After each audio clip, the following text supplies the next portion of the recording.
Hello everyone. Today our topic of discussion is calculating portfolio risk. So today we are taking the example of three securities. In our previous class we discussed how to calculate of portfolio in case of two securities, but today we will be discussing how to calculate the risk of a portfolio when we have three securities. So in case of two securities in a portfolio, we directly calculated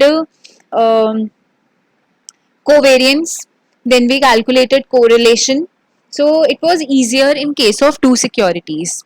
But when you have three securities in your hand, or maybe more than two securities, then we have to do certain more calculations for this.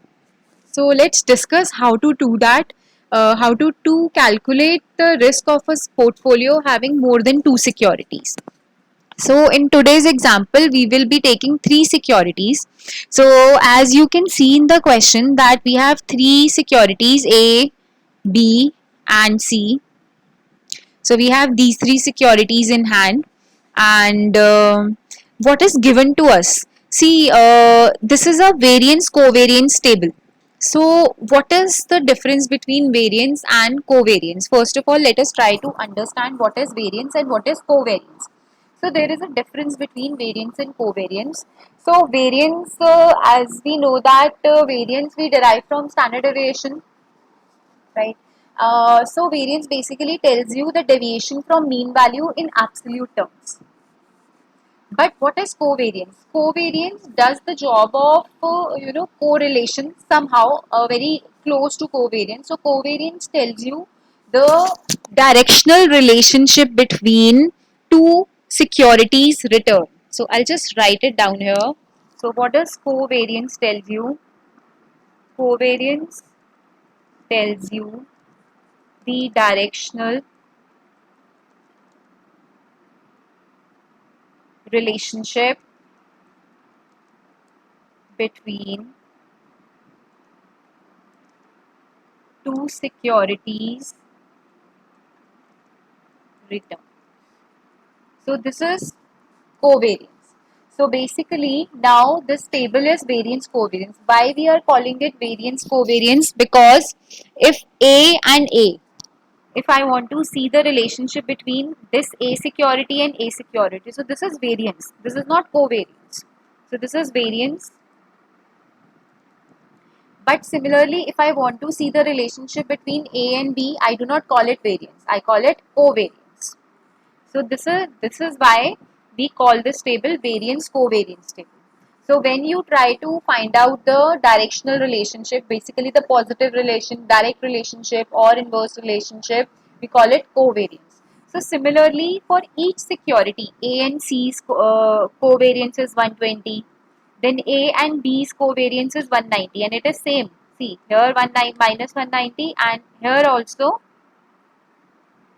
minus 190. So either you calculate variance covariance B to A or A to B, it will remain same. So similarly B to B, so this is variance. This 320 is not covariance. This is variance of B. Okay. Then B and C, B and C's relationship is covariance. This is not variance. So covariance basically tells you the directional relationship between two securities. So whenever you want to calculate risk of a portfolio which is having more than two securities, you have to individually calculate covariance among all the securities. Maybe if we had another security called D, you have to calculate covariance. So first, the like in previous lecture, the way we calculated covariance, that is important. You have to know how to calculate covariance. So this is important. So now, moving forward, now we also have to see one more important aspect of this question is we must know what is the proportion of investment of a particular security in the portfolio. So here, as you can see, this portfolio has 35% A share, 25% B share and 40% C share. So this will become 100%. So 35, 25 and 40% share. So for example, if the investor has 100 rupees with him, so 35 rupees he has invested in security A, 25%, 25 rupees he has invested in security B, and 40% he has invested in security C. So whenever you make your portfolio, it is very important that you should always know what is the proportion of your investment. So this is something very important. You have to choose the proportion of your investment very wisely. You have to see in which security you want to invest more. So it depends completely on your viewpoint. Maybe you feel that security B is a better investment option, you can go for security B. If you see that, for example, in this current scenario, the investor has invested his major investment in security C. So maybe he must be thinking that this is a good security. Maybe this security is highly risky, and he is also willing to get good return. So he has invested major proportion in risky security. But there will be investors who would like to invest in securities where risk is low, right? So maybe C is the least risky security. That's why he has invested majorly in security C. So it completely depends on the risk taking ability of the investor. So proportions you will decide that in which security how much you want to invest. So but in this question, variance is already covariance is already given to you.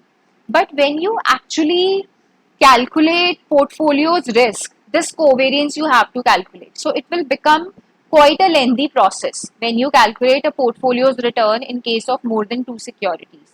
Because for that you have to refer the previous lecture where we have calculated covariance of two securities. So in this question, covariance is already given to you. So it is not that hectic in this question, but whenever you actually, you know, try to calculate portfolio's risk, you yourself have to calculate covariance. And for that, please refer previous lecture.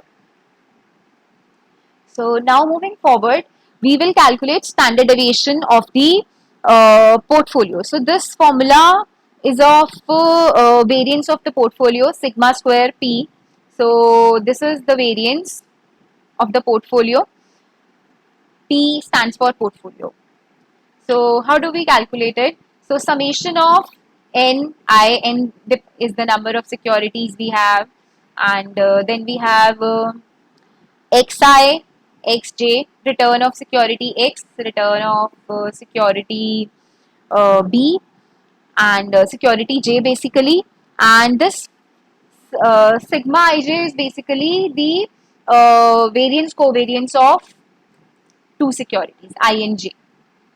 So how do we calculate it? Now let's understand this. So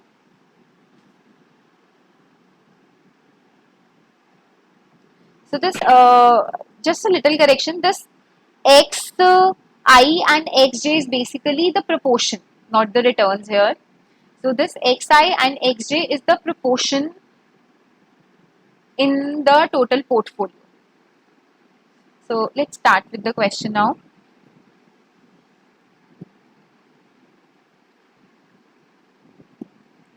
So here we'll start with this first case. So A, security A and security A. We'll make a table. Okay, see, first we'll make a table. So it would be more understandable for everyone.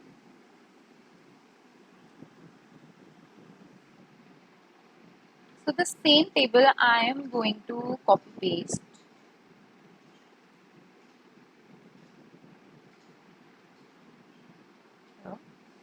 So now I will write the proportion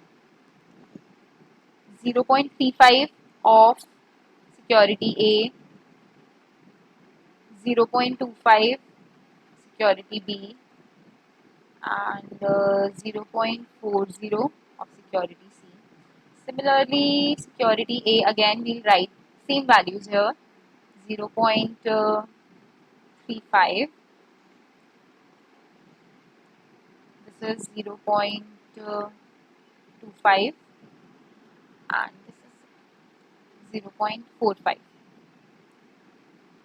So these are the three proportions. Now, as you can see in the formula, xi is proportion of security I, proportion of security j, and variance and covariance of variance or covariance, whatever it implies, as per the question of security I and j. Okay. So now let's start. Now we'll see how to do this. So here first we need proportion. Now proportion is 0.35. See this 0.35. 0.35 into proportion of security J. So this is here security, we are calculating security A with security A. That's why same proportion would be there, 0.35 into 0.35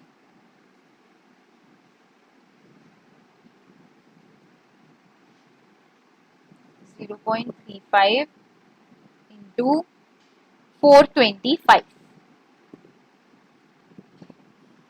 Then plus now second one. Now what is the second one here is? Second one is again with A, this A to this B. A and B we are doing. Okay. So A's weightage is 0.35, 0.35 into B's weightage is 0.25 into covariance of A and B is 190, as you can see here. Covariance. In case of A and A, it was variance.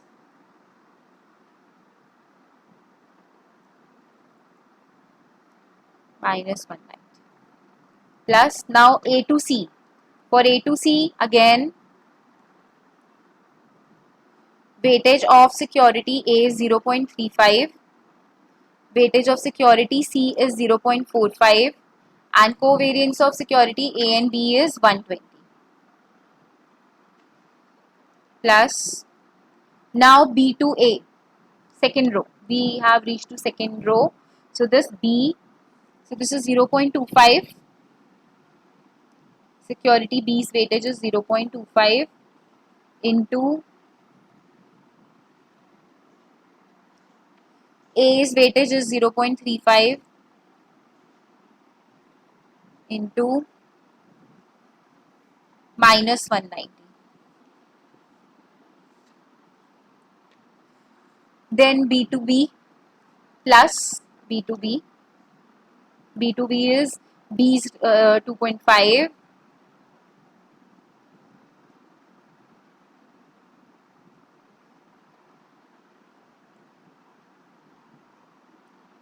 Then 0.25 B to B again 0.25, and B to B is the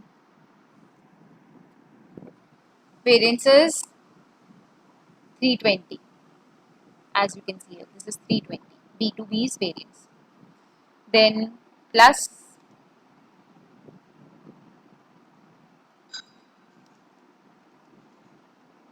now B to C. So B's weightage is 0.35, C's weightage is 0.45, and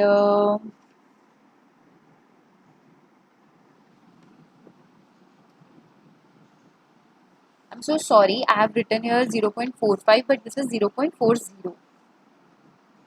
So I'll just change it. This is 0.40, and here also it is 0.40. Now this is fine. So 0.40, and this is 205.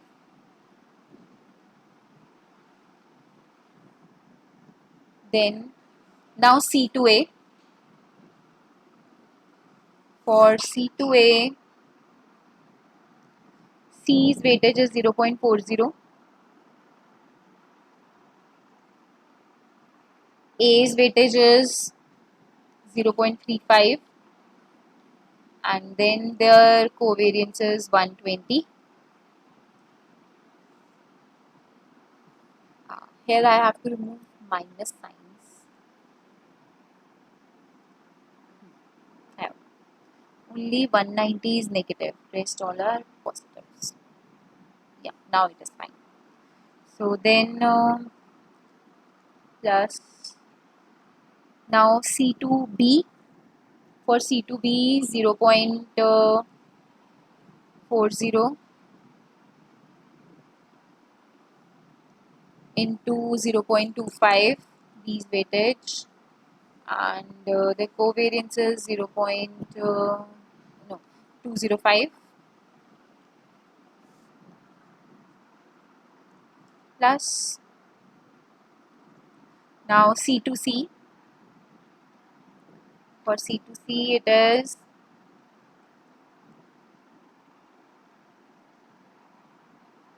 0.40 into 0.40 into 175. So yes, so this is how we have calculated. We have placed the values. Just let me check once if there is no error.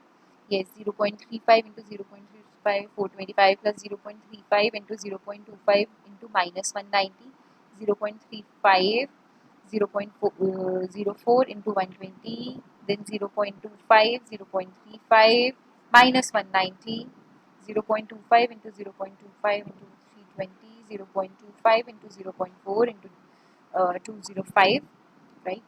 0.4, 0.35, 120, 0.4 into 0.25, 205 plus 0.4 into 0.4 into 175. Yes, that is it.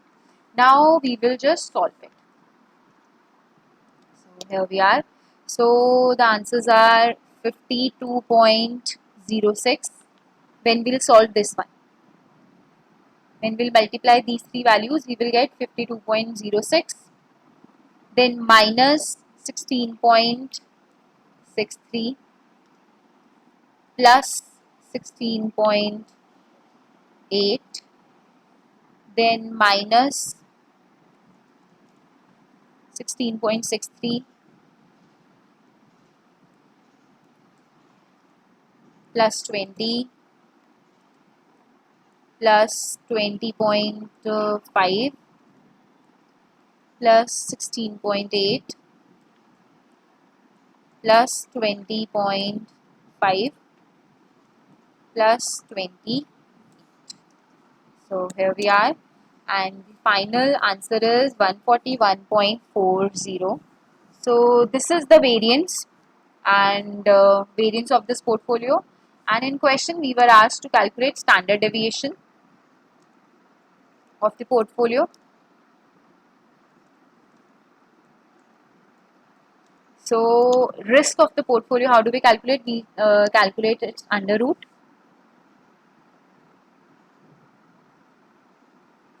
So this is 141.40 equals to, so answer is 11.89. So the risk of the portfolio is 11.89.